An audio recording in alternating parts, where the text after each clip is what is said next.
Ouçam a palavra de Deus. Está no livro do Apocalipse, capítulo 12, versículo 5. Preste bem atenção neste versículo.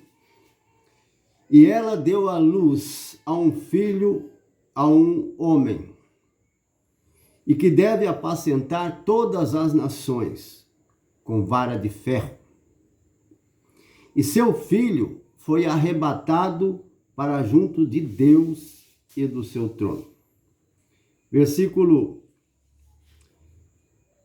5, Apocalipse capítulo 12. Esse capítulo 12 de Apocalipse nos traz a revelação de um grande mistério. E esse mistério, ele já foi revelado, mas para entender todo esse capítulo, não é tão simples assim, amados irmãos. Porém, tem alguns versículos aqui, como este, por exemplo, que literalmente nos dá a entender que a mulher que deu à luz ao menino que deveria governar todas as nações, que era o Messias, esta mulher era Maria, na língua deles, Miriam, no hebraico. É muito simples entender esta parte, este versículo. Porém, continuando esta leitura do capítulo 12, nós vamos entender que João ele teve uma visão. Ele viu uma mulher revestida de sol, uma mulher com um brilho no alto dos céus de um sol. Muito linda mulher com uma coroa sobre a cabeça com 12 estrelas.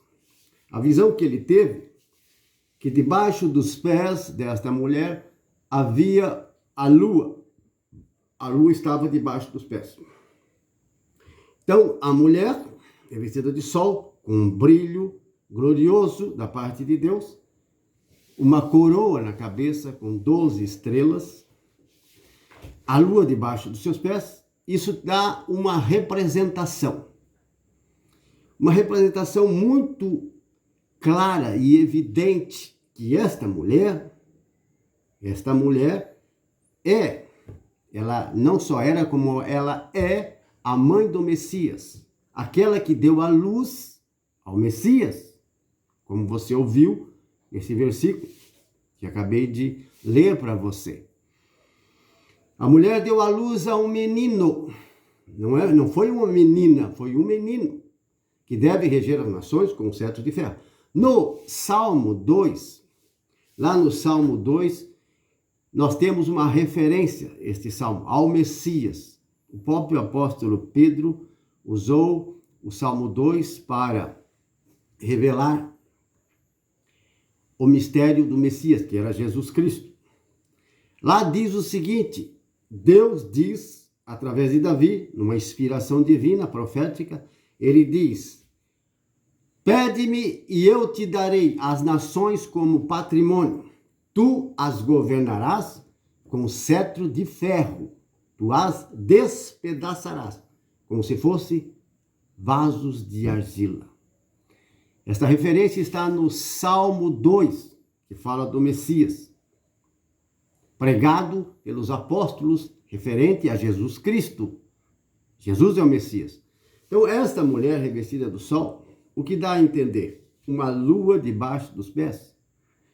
Nós podemos ilustrar o sol, Deus, a lua e a mulher com os pés sobre a lua significa a mulher, a lua, a mulher. Como Jacó, por exemplo, ao ouvir o sonho de José, lá no Antigo Testamento, no Gênesis, nós temos a história de José. E ele teve 2 sonhos muito importantes, proféticos. E um desses sonhos, ele viu o sol, a lua e 12 estrelas.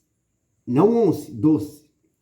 O sol, no sonho, o sol, a lua e 12 estrelas se prostrando diante dele.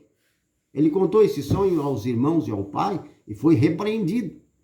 O pai Jacó, ele entendeu que o sol seria ele. A lua seria a mãe, a mulher dele. E as 12 estrelas seriam os irmãos, os patriarcas, os 12 irmãos. Você está entendendo?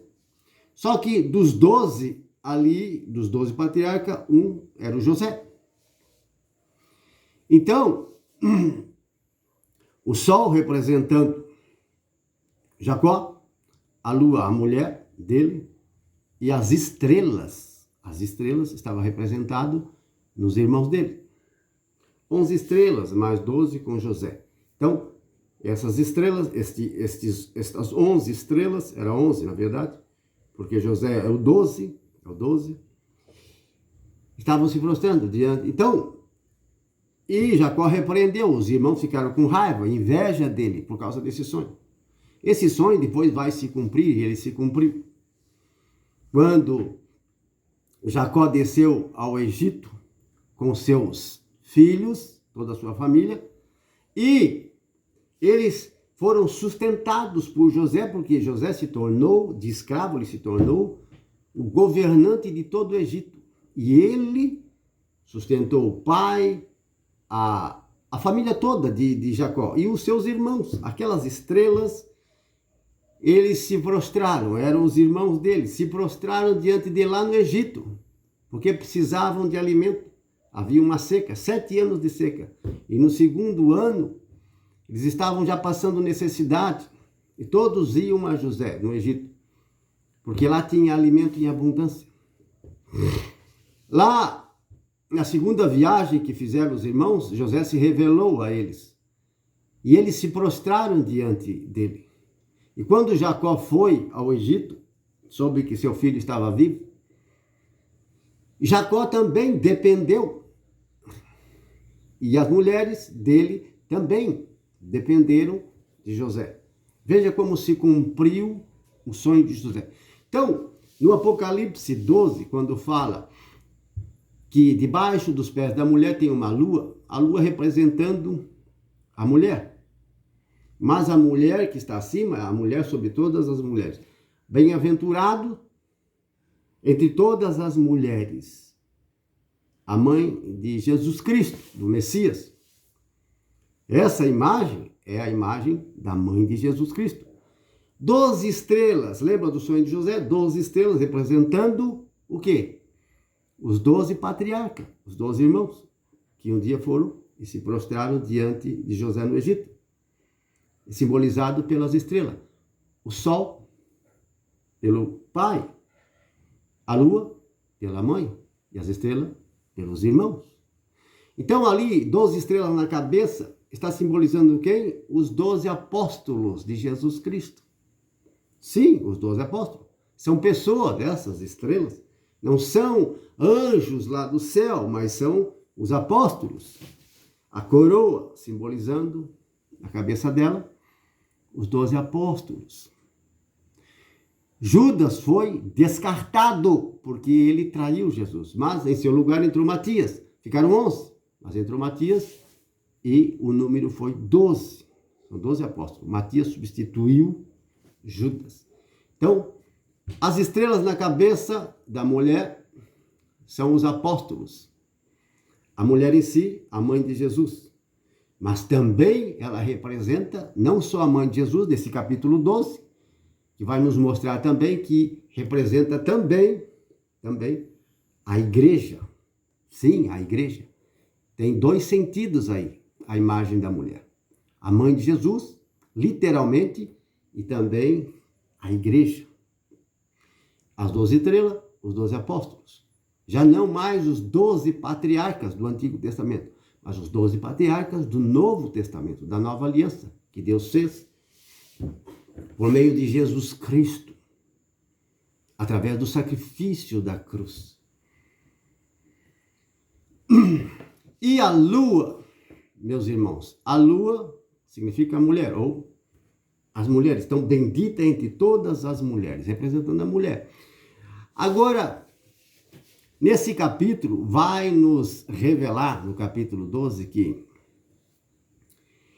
apareceu um outro sinal. Um dragão vermelho com 7 cabeças e 10 chifres sobre a cabeça. Sim, 7 cabeças e 10 chifres. Um dragão vermelho. E ele postou-se diante da mulher. Mas essa mulher, ela estava grávida, estava com uma barriga grande. João viu isso na visão que ele teve. Aquela mulher vestida de sol, com 12 estrelas sobre a cabeça, a lua debaixo dos pés, ela estava com uma barriga grande, estava grávida, para dar à luz. Quem é esta mulher? Maria, a mãe do Messias, é claro. Só que esse dragão, ele postou-se diante, diz a Bíblia aqui, que postou-se diante da mulher, para devorar o filho logo que nascesse. É a revelação de um mistério que se cumpriu. Já tinha se cumprido. Essa parte da Bíblia, essa parte do texto que você está ouvindo agora. Então, esse dragão, 7 cabeças, 10 chifres, representa o quê? O demônio, os reis da terra, e os reis que iam governar e os que estavam governando naquela época. Então, quem governava na época em que o menino Jesus nasceu em Belém, quem é que governava lá na Judéia?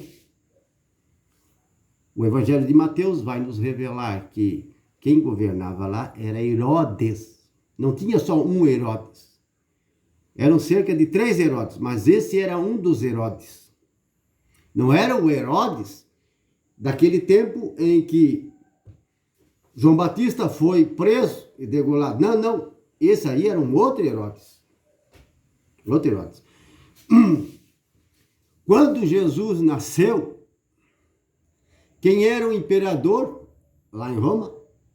Tibério, César. O César Tibério. E quem governava a Judéia? Herodes. Esse Herodes aí, preste bem atenção, isso está no Evangelho de Mateus. Este Herodes aí recebeu a visita de 3 magos, isto é, 3 reis, 3 pessoas importantes que vieram de outras nações. Eles receberam uma revelação de que havia nascido o Messias, havia nascido um ungido, um rei de Israel, um prometido. Vejam só, eles vieram do Oriente, tiveram uma revelação e esses 3 vieram até Jerusalém.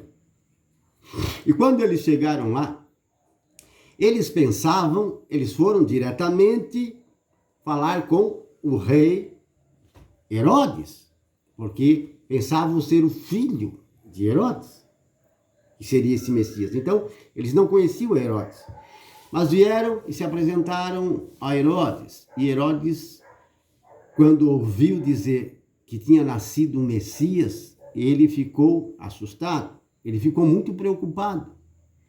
Mas a minha mulher não teve filho, nasceu um Messias. Que história é essa? Os judeus, sim, os escribas, os saduceus, os fariseus, os judeus, eles estavam esperando há muito tempo, há muitos séculos, o Messias que governaria sobre o povo de Israel, que dominaria não só Israel, mas o mundo inteiro. Profecias, Isaías, Jeremias, Ezequiel, todos os profetas falaram e escreveram a respeito do Messias, o ungido que deveria vir para colocar ordem na terra, ordem no meio do seu povo. Era o reino de Deus, não no céu, mas na terra, dominando tudo e todos. A partir da montanha de Sião, dali de Jerusalém, dali.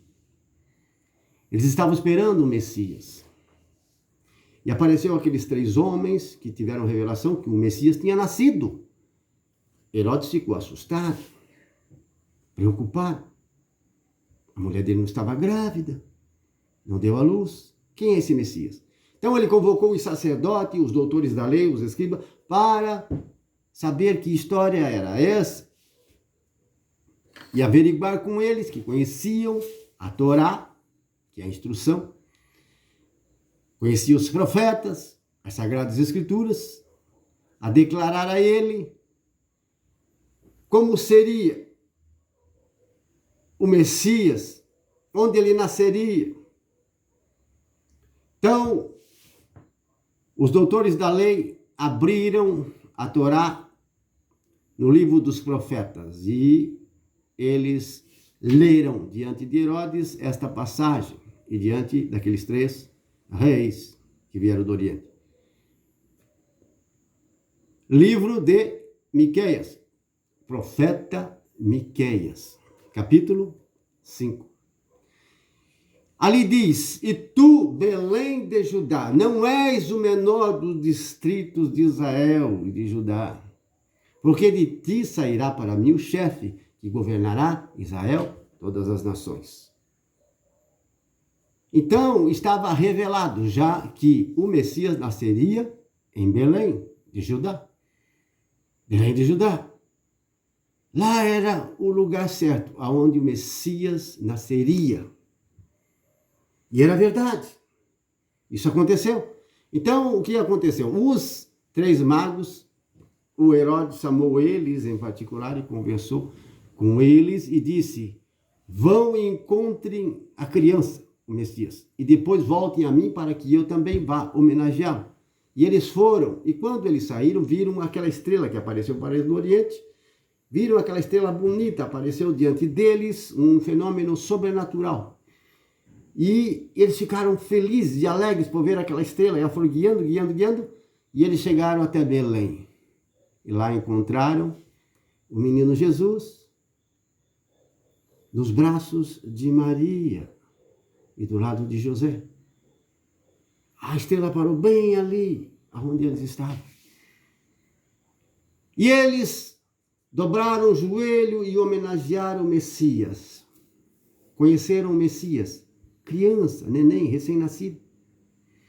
Deram-lhe presente, ouro, incenso, mirra, perfume.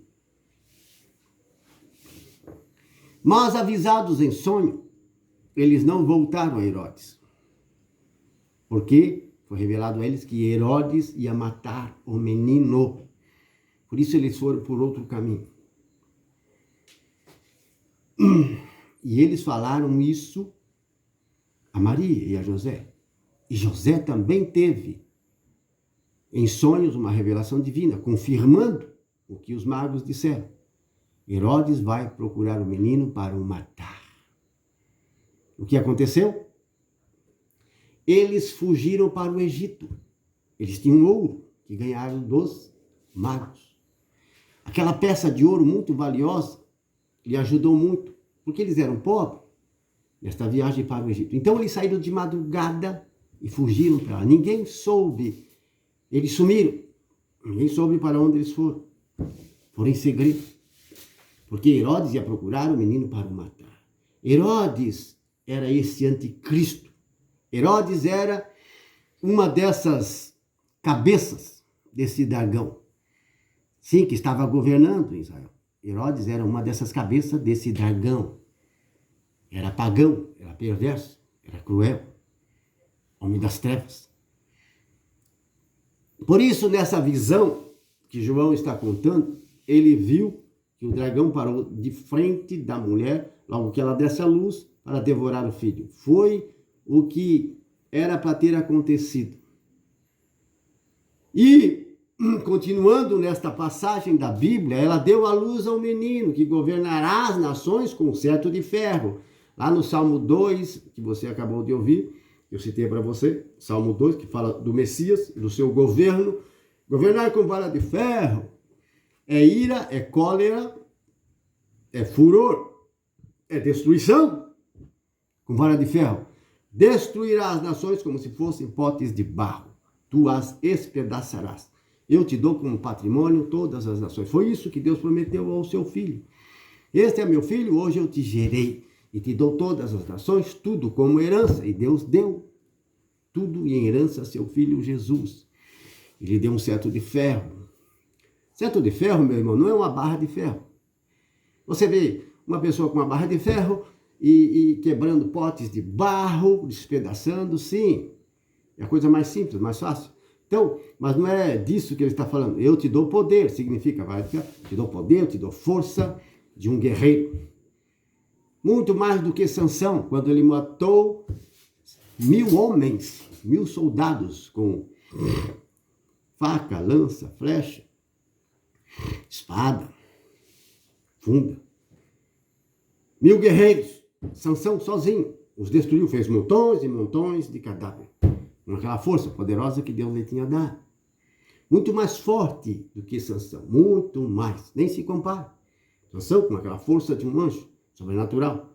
O Messias tem muito mais força. Destruirá com poder a palavra do Messias. Se ele disser apodreça sua carne, estando você ainda vivo, você vai apodrecer, se encher de bicho, vai agonizar em pé ainda e vai morrer. Ele pode fazer isso contra um exército inteiro e pode fazer muito mais. Você está entendendo? E ele, o Messias, está sentado no trono, é claro. Mas vamos pegar por parte. Ele nasceu, segundo a revelação aqui do Apocalipse 12. O menino nasceu e diz que foi arrebatado para junto de Deus. Esse arrebatamento para junto de Deus já está nos revelando que o Messias exerceu seu ministério.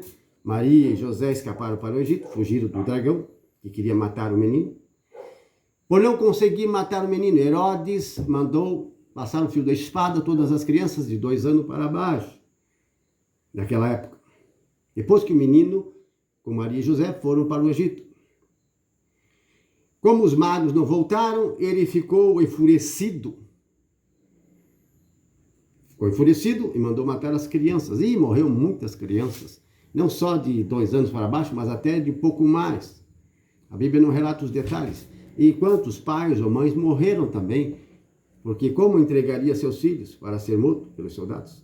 Mas o exército forte contra eles, eles não tinham como vencer. Então, muitas crianças inocentes foram mortas, sacrificadas em lugar do Messias. Santos anjos de Deus, que glória essas crianças não receberam no alto dos céus. Que honra e que glória essas crianças que morreram em Belém, inocentes, que deram a vida pelo Messias. Que honra e que glória. Dá para imaginar? Não, não dá para imaginar. A quem elas se tornaram nos céus. Pais e mães, quantos morreram? Houve choro em Ramá, Belém, Éfrata. É Raquel chorando seus filhos, não quer consolar, porque elas não existem. Isso aí é profecia de Jeremias. Ia acontecer e aconteceu. Veja, que esse dragão vermelho estava dentro da mulher, ela deu à luz, ele estava para devorar a criança. Esse era uma das cabeças do dragão, era o Herodes. Profecia revelada, era o Herodes. E ele que estava tentando matar a criança, mas não conseguiu. Eles fugiram para o Egito. Então, o que aconteceu? No capítulo 12 diz que a mulher fugiu para um deserto, onde foi sustentado por 1260 dias. 1 tempo, 2 tempos e metade de um tempo. 1260 dias. E começa a falar, então, da igreja e da perseguição, porque o Messias foi arrebatado. Ele operou seu ministério, foi crucificado e ressuscitou. Foi arrebatado para junto de Deus, significa que ele ressuscitou.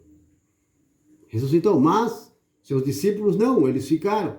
E esse é a descendência da mulher, os discípulos, aqueles que guardam os mandamentos de Deus e a fé em Jesus Cristo. Esses são os discípulos, os escolhidos, os eleitos. Esta é a igreja, este é o povo de Deus.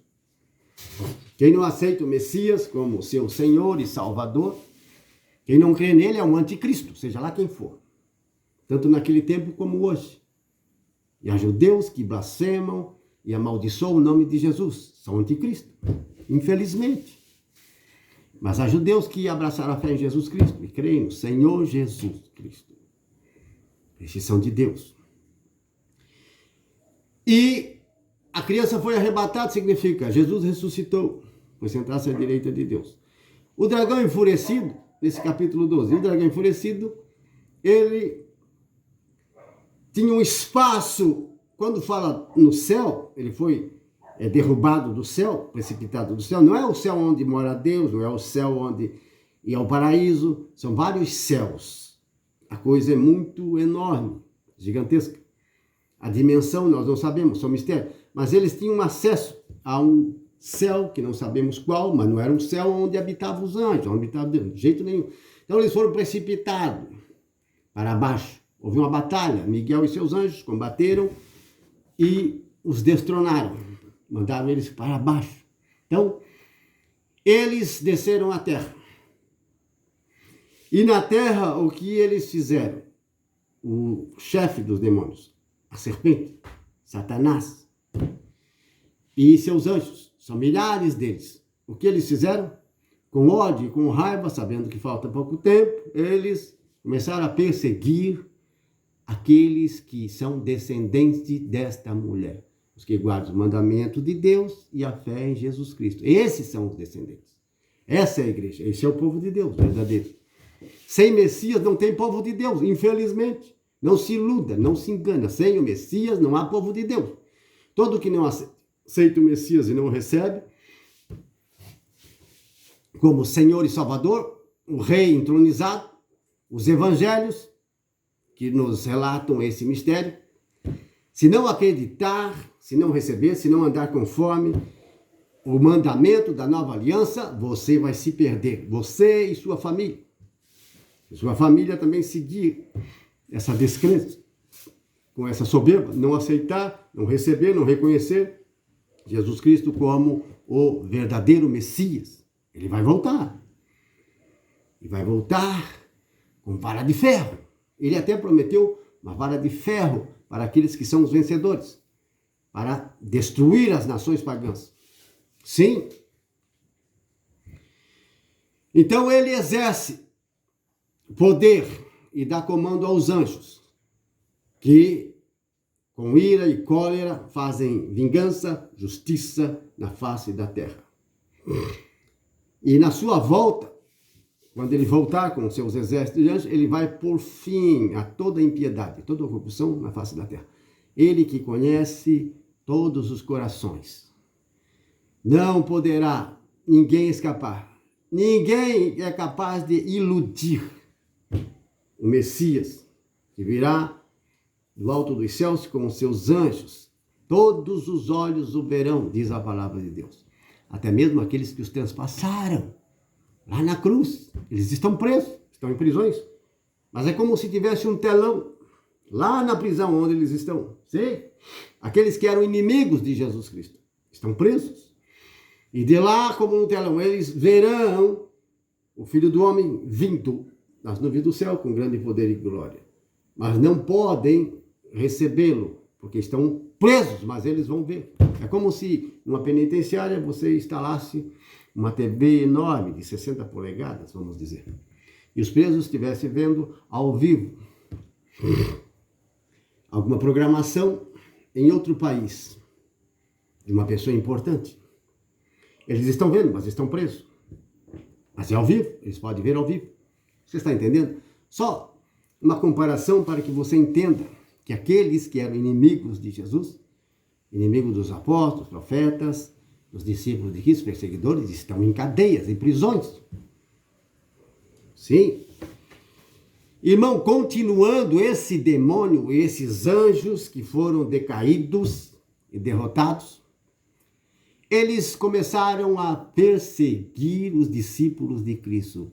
Se você lê o Atos dos Apóstolos, depois do Pentecoste, como a igreja cresceu, recebeu o poder, batismo do Espírito Santo, dons espirituais, como as pessoas foram se convertendo e se libertando, e a igreja crescendo, houve perseguições contra eles. O demônio usando os falsos judeus, falsos fariseus, falsos saduceus, usando os pagãos também, perseguiram os apóstolos, os discípulos, aqueles que se convertiam. Muitos foram mortos. Sim, muitos foram mortos, presos, humilhados e torturados. Perseguidos. E ali fala, nesse capítulo 12, que o dragão enfurecido, com seus anjos, foram perseguir os descendentes da mulher. E ele dá um alerta nesse capítulo 12. Ai de vós, terra e mar. O demônio, cheio de furor, desceu para junto de vós. Tomai cuidado, Amados irmãos e irmãs, nós estamos no mundo físico, mas em volta de nós e junto de nós existe um mundo espiritual. Um mundo mais real do que esse mundo. Mais real. Você está entendendo? Esse mundo que você está vendo, tudo que você vê, é como uma figura, como uma imagem apenas. Você entende? Mas o mundo espiritual que está junto de nós e em volta de nós, ele é real, muito mais real, verdadeiro. Anjos de Deus, milhares de anjos de Deus sobem e descem, dia e noite. Nós não conseguimos ver com esses nossos olhos físicos, mas nós podemos, pela fé, saber, entender. Mas os espíritos malignos, como não podem ter mais acesso à parte celestial, para acusar os irmãos na fé, como eles não podem ter mais acesso, estão proibidos, estão na terra, espalhados no mundo inteiro. Sim. E perseguem de que forma? Instigando pessoas, influenciando pessoas. Entendeu? E até mesmo autoridades. Não todas, mas algumas delas. Para perseguir e maltratar aqueles que são de Deus, que guardam os mandamentos de Deus e têm a fé em Jesus Cristo. No mundo inteiro tem muitos países em que nós temos irmãos e irmãs, muitos, milhares que já foram mártires, estão outros presos, e famílias sofrendo por causa da palavra de Deus, do nome de Jesus Cristo. Talvez você já saiba disso, talvez você não saiba, mas hoje, com os meios de comunicação modernos, nós podemos ter esse acesso e saber que nossos irmãos, são milhares deles, muitos deles estão presos lá no Oriente, aqui no Ocidente também.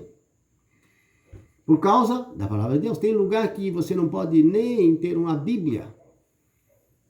Um dos países, número 1, por exemplo, é a Coreia do Norte. Eles têm imagens gigantescas de anticristo. Sim, imagens gigantescas. Lá quem governa são anticristos. E ser cristão lá não é uma brincadeira. Não é uma brincadeira, é coisa muito séria. Tem que ser muito valente. Quantos irmãos estão presos? Crianças, mulheres, jovens. As pessoas sofrem, mas Deus não os abandonou. Deus não abandona seus filhos. Está com eles, lhes dá força para tudo suportar. E nós precisamos sempre, em nossas orações, interceder pelos irmãos perseguidos. Sim. Aqui em nosso país, no Brasil, também há perseguições. Então, há diversos tipos de perseguições. Esse dragão, esses espíritos malignos, eles não estão...